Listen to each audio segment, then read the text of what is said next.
Jā, sveicināti, esmu Alīna, un mana tēma ir visai sarežģīta un necentīšos viņu atkārtot. Un tāpēc es arī prezentācijas laikā gleznošu, lai kaut mazākā mērā attaisnotu šīs prezentācijas nosaukumu. Un jums liekas, ka nosaukums ir visai ģeometrisks. Tā arī ir. Un, jo nosaukumā ir gan trīsstūris minēts, gan kvadrāts, gan kubs. Un kādā sakarā tas viss ir saistīts ar mākslu. Māksla un ģeometrija. Kas tad ir ģeometrija? Ģeometrija ir vispār matemātikas nozare, zinātne, kas pēta telpas īpašības un arī figūras, pielietojumu un formu, kas sastāvējā attiecības. Un tad mēs arī parunāsim par telpām. Un gribu jums uzdot nelielu eksperimentu. Jums būs jāskatās daži attēli. Lūdzu, dažas sekundes.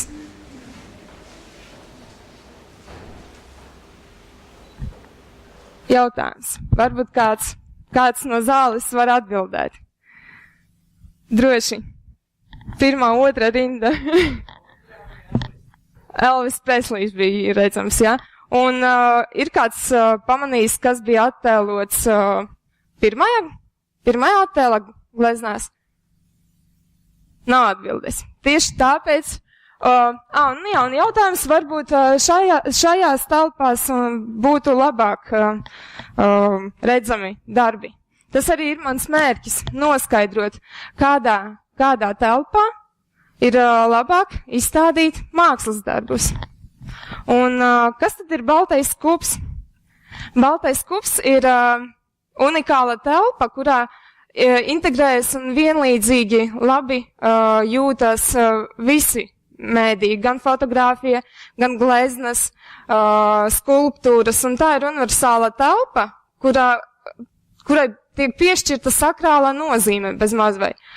Un balto kubu ļoti ir sarežģīti izveidot, jo pareizām kubam nav paredzēti logi, ir vienmērīgi krāsoti gan tiesti, gan sienas, un ir atšķirīgs dizains.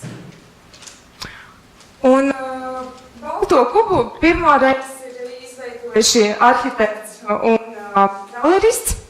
Mākslas galerija Baltais kubs atrodas Londonā, un tā iespējams ir arī mazākā galerija.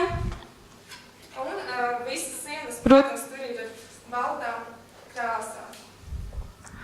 Un mans pētījums bija saistīts gan ar ārvalstīm, gan arī ar Rīgas galerijām, un es apskatījos, kā tās tiek iekārtotas, kādas krāsas tiek šķirtas interjeram. Un salīdzinoši daudz galerijas, kas ir tādas lielākas, mums Rīgas mākslas galerija, Mākslīgs, Mūksāles mākslas centrs un arī citas, viņas dod priekšroku, protams, gaišām vai baltām sienām. Un mans pētījums tika veikts pagājušajā gadā, kā teorijas apkopojums, kā intervijas ar galeristiem un interjera dizaineriem. Un tika noskaidrots, kā pareizākais veids, kur būtu izstādīt mākslas darbus, būtu uz gaišā fona. Tomēr mākslas muzeji šo baltā kuba koncepciju kritizē, jo pamatojot to ar to, ka mākslu ir grūti izjust, ja nav piemērots interjers.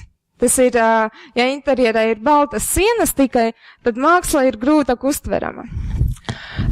Bet mani secinājumi ir tādi, aprunājoties gan ar mākslas galeriju vadītājiem, gan arī interjera dizaineriem, ka mākslai tomēr ir jāizceļas uz kāda fona.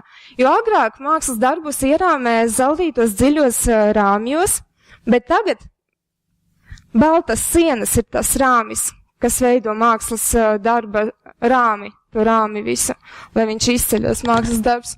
Un, protams, telpa nedrīkst būt uzbāzīga. Telpa ir tas pirmais, ko mēs ievērojam, kad ieejam vai nu galerijā vai muzejā. Un izpētot visus interjerus un telpas, kur tiek eksponēta māksla, ieraudzīju, ka funkcionālisma stils ir tas interjers, kur vislabāk iedaras mākslas darbi. Un tāpēc arī es izveidoju savu projektu, izveidoju mākslas centram interjeru. Šī ēka atrodas Gulbenē un ir būvēta funkcionālisma stilā laikā. Ēka ir 2 stāvi, un pārveidojot to, izveidoju, protams, ideālo telpu, kur varētu izstādīt mākslas darbus. Mākslas centrs ne tikai paredz mākslas darbu eksponēšanu, bet arī, ka redzam, visā plānojuma ir gan office, gan arī nodarbību telpas, veikals māksliniekiem un konferenču zāle. Un šeit būtu dažas vizualizācijas no kafejnīcas, kā tā izskatās, nedaudz no izstāžu zālēm, birojā, mākslinieku veikaliņš. Viss, protams, ir paredzēts tam, lai māksla izceļas. Un arī īsā brīdī tapa prezentācijas nosaukums Bermudu Maleviča kvadrāts, Bermudu trīsturis, un māksla ir jābūt izstādītai baltajā kubā, tas ir uz baltā fona. Un, protams, tas ir vienmēr būs diskutējums jautājums, un iespējams, ka pie vienotas atbildēs nevarēsim tikt. Paldies!